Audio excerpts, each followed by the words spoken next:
that is where we are going to start today. As I ask you a very simple question, Aaron Murray, are the Georgia Bulldogs right now building a true college football dynasty? Well, I think they're already in the dynasty phase. And let's not forget, go back to, what was it, 2017? They were a 2nd and 26 away from winning that. Look at that face. I mean, does that look not at just that? scream? Dude, the aquiline nose. Okay, for those that are listening on the podcast, Brum just put up the picture here, but the kind of aquiline nose, the heavy brow, the dark eyebrows, the curly hair, the kind of sunken cheeks, the kind of sunken cheeks with the sharp chin, just a lot of harsh angles to Stetson's face, and it works perfectly when thinking about him in statue form. We should probably bring up Aaron's really bust good whenever we can as well. No, we should probably stay away from bringing up my bust for any silly reason.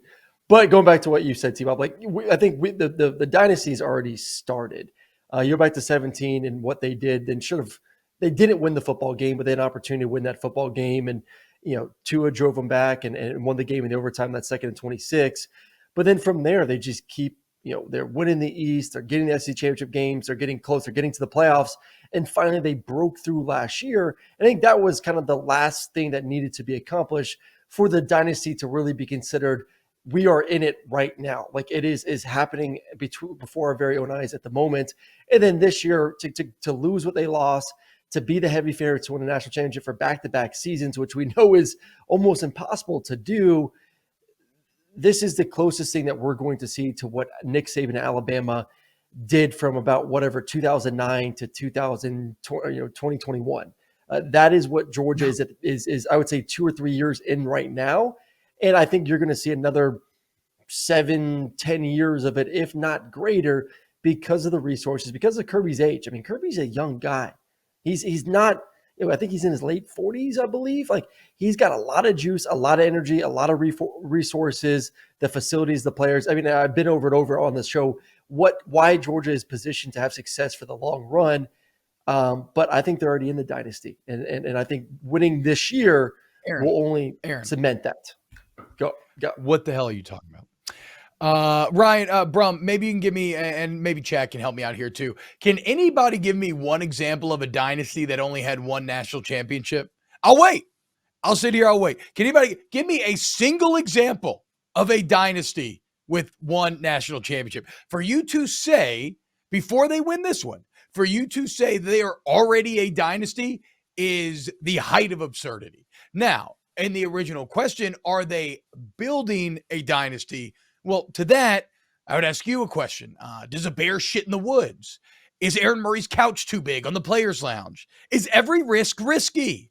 Does Aaron's bust of the Georgia-Florida Hall of Fame look like a deviant sexual predator? The answer to all of these are very self-evident truths. The answer is yes, okay? Yeah. So if Georgia building a dynasty, absolutely. Right? In year one under Kirby Smart, they're 8-5. Over the next 4 years, they go 44-9.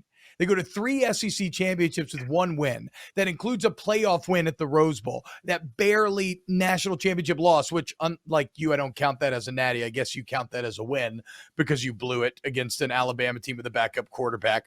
But it's still impressive in terms of building a dynasty. Who's starting in the NFL right now? Who may win the MVP? I don't give a damn, dude. Hey, do I get a national championship ring because we got our ass kicked by Alabama in a rematch? No, get the hell out of here. The point is, though, from 8-5, so over the next 4 years, they had a playoff win. They barely lost to Natty. They won SEC championship. They won a Sugar Bowl. They won a Peach Bowl. And then the last 2 years, 27-1. 1-1 in SEC championships. They have the national championship. They go to the playoff the second year in a row. This time as the 1 seed. They had a perfect SEC season, which they had not done yet this year. They will likely win another national championship. And when they do, well, then they entered rarefied air. So absolutely, yes, they are building a dynasty, but now you have to push that thing across the finish line. We've seen how these things can implode or fall off. And ultimately, if we're talking dynasty, all that matters is championship. If you don't win a championship this year, you are not a dynasty. I'll still allow you building status because you could bounce back and win one next year and you could get there right then. But no, unless you win one this year, you are not a dynasty yet. Okay, so I think you said it better in the building stages, but what I'm saying, when we look and this is just me projecting of what the next 10 years is going to be for the University of Georgia under Kirby Smart. When we look back in 2030, we will say Georgia was in the middle of a dynasty in 2022. This is just more confidence of more than anything based on what have we seen from Georgia for the past 5 years. We've seen Kirby bring them to a natty in 2017. We've seen them win SEC championship games. We've seen them win a Rose Bowl. We've seen them been to the playoffs. We've seen them win a national championship, and we've seen them win now another national championship. All I'm saying is when we look back, we will say the dynasty started somewhere in that between that 2017, 2018 year. That's it. So yes, they are still building it. They're still building it. But this is me just more saying, me rubbing my crystal ball right now, looking ahead in the future in 10 years, saying, I think there's a legitimate chance that Georgia wins another 2 or 3 national championships in the next decade. So then all of a sudden that's 3 or 4 natties in a 10, 12-year period with SEC championships on top of that, with first-round picks off the galore. To me, that is a signal of a dynasty. So yes, T-Bob, I am projecting that. So they are, according to my calculations, in the middle of a dynasty right now. If they get across the finish line, then yes, the count will start with the lost national championship in 17, most likely. But look at what happened to Clemson. Do you consider Clemson a dynasty? They went. Didn't they go to like 3 national championships in 5 years? Did they win 2 of them things? Like the issue is, it's hard to consider them a dynasty. Fell off? Yeah, but the difference with them is the fact that they were in the middle of Alabama's dynasty. Like it's kind of hard to have 2 kings of the mountain, and they kind of knocked each other off. You can't have 2 dynasties at the same time. It's literally impossible. Yeah, so that's the problem. That was Nick Saban's run, and Clemson got close to maybe knocking them off and starting their own, and they had their moments here or there where you saw some weakness in Alabama. But no, that was Alabama's run. But that applies to Georgia. Everything you just said applies to Georgia. Unless Alabama continues the downward trend that they are on, certainly it looks like we are at the end of the Saban dynasty, but it's not a guarantee. It's not a guarantee. If Saban comes out here and then you look at the future, well, then just look at the trends right now. Yes, you can play the what if game. What if they fall off like Clemson? I get that. Do that all you want. I'm just saying, from what I know, and call me biased, from what I know about Georgia football, what I've seen with my own eyes for the past 5 years, and what I've seen from Alabama for the past couple of years, and some of the issues that I look at what Alabama's going to have next year, and what Georgia brings back next season, and the way that they've recruited, I can confidently say this team is not going anywhere. And the age difference between Kirby and Saban, yes, the Alabama dynasty, while they may win 1 national championship in the next 4 or 5 years, is coming to an end. And the next person who has the opportunity to stake that flag in the ground and say, hey, I am now the king.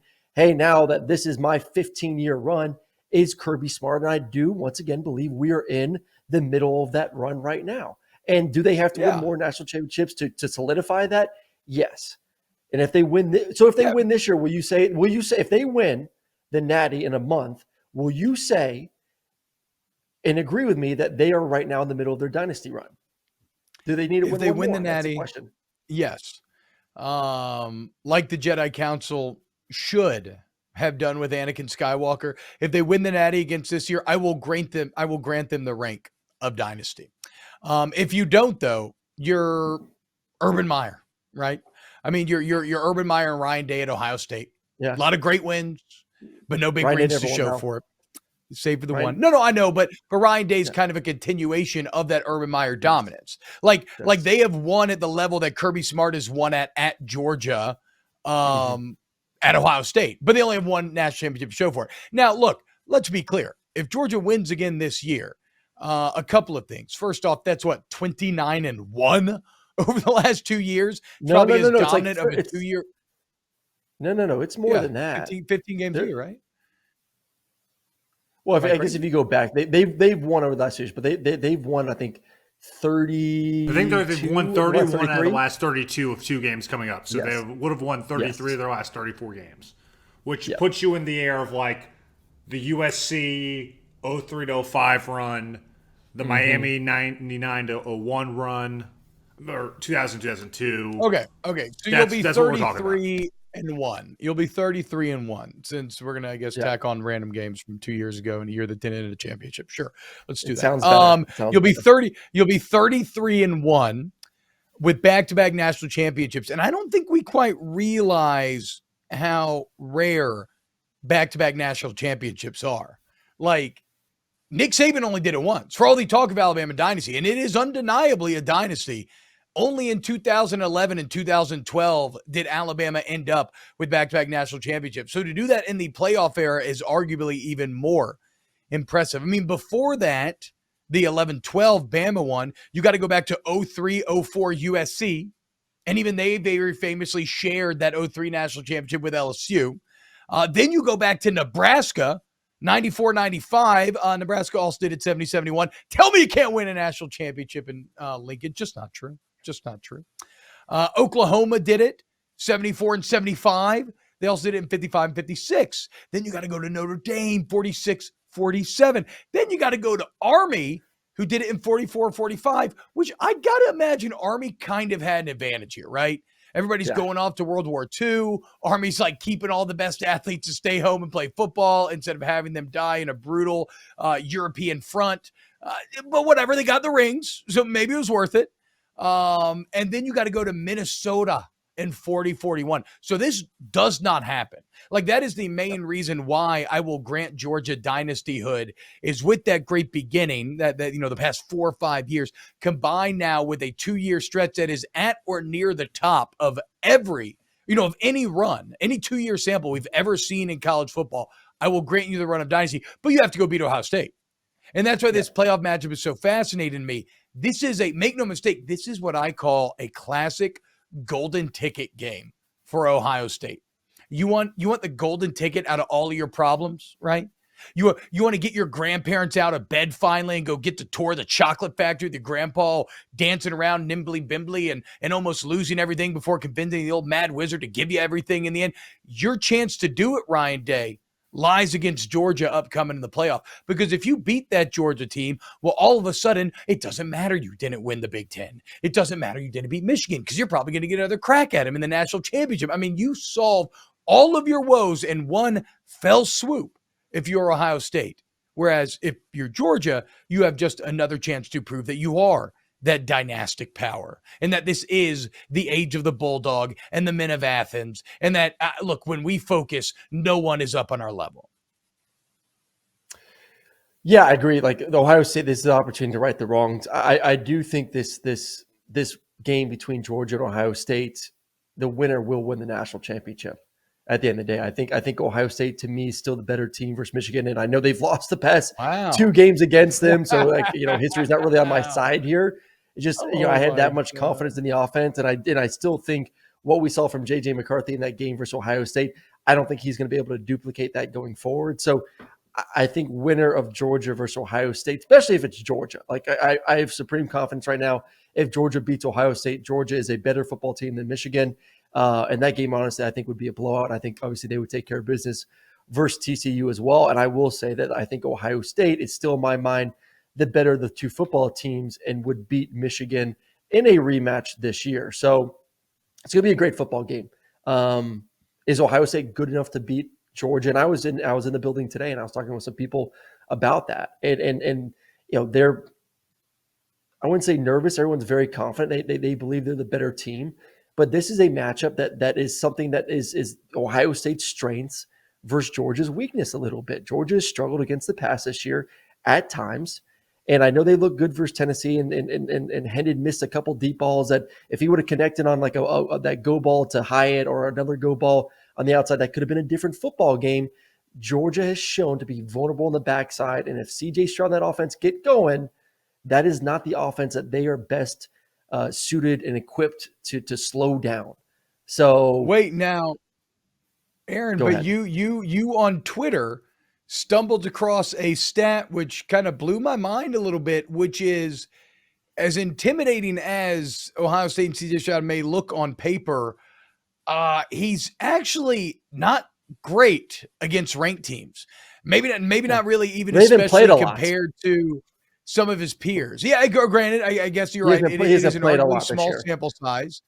He's had 3 ranked games this year, but 5 touchdowns, 2 interceptions. I guess not too much to write home about compared to like a Caleb Williams or some of the other teams that we talk about. So a lot on the line for CJ Stroud, I think, to prove as well. So you heard it here first, though. Confirmed Georgia Bulldogs anxious and scared of this Ohio State matchup. Thank you for the inside info, Aaron.